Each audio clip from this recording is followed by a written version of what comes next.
మాన ధీరుడు, ఏదైనా చేయుటకు శక్తి గలవాడాయన.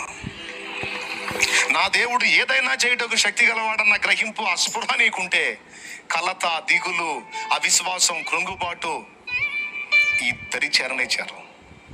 ప్రతికూలతలు నీకు ఎదురైనప్పటికీ నింపాదిగా ఉంటావు, నిండు బండిలాగా తొణకుండా ఉంటావు. ఎందుకంటే మీ నాన్న ఎంత బలవంతుడో నీకు తెలుసు కాబట్టి.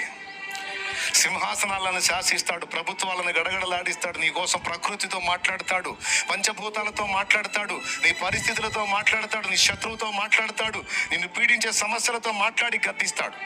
అన్నట్టు మన నాన్న ఎక్కడున్నాడు? ఆయన అడ్రస్ ఎక్కడో? ఆకాశంలో కదా. ఆకాశంలో కదా. ఎక్కడున్నాడు మన నాన్న? ఆ హృదయంలో ఉన్నాళ్ళు, అందరూ తెలుసులే. కానీ ఆయన ఎక్కడున్నాడని వాక్యం చెబుతుంది? ఆకాశంలో. ఆకాశంలో ఉన్నాడని చెబుతుంది కదా. ఆకాశం మహాకాశాలు పట్టజాలనోడు ఆకాశంలో ఉన్నాడు అంటే తను తగ్గించుకున్నాడు, అక్కడ ఉన్నాడు. ఆకాశంలో ఉన్నాడంటే అర్థం ఏంటో తెలుసా? అన్నిటికీ పైన ఉన్నాడని, అన్నీ ఆయన కాళ్ళ కింద ఉన్నాయని. అందులో నీ ఎగచాట్లు, నిన్ను శోధించే శోధనలు, నిన్ను వేధించే వేదనలు, నువ్వు పడే బాధలు, నువ్వు అనుభవించే రోగాలు, నొప్పులు, బాధలు మొత్తం ఆయన కాళ్ళ కిందే ఉన్నాయి. కాళ్ళ కింద ఉన్నాయంటే అర్థం ఏంటి?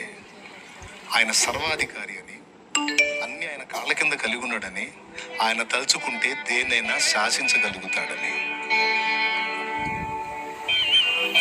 ఇవి క్లియర్గా మనకు అర్థమైనప్పుడు ఇక ఆవేదనకు తావెక్కడరా తల్లి, ఇక ఆరాధన చేసుకోవడమే సరిపోయింది మనకి. ఆనందంగా పరవశించి స్తుతిపాడి ఆయన మయంపరచుకోవటమే సరిపోయింది. అంతేనా? దిగులు పడతా కూర్చుంటావా?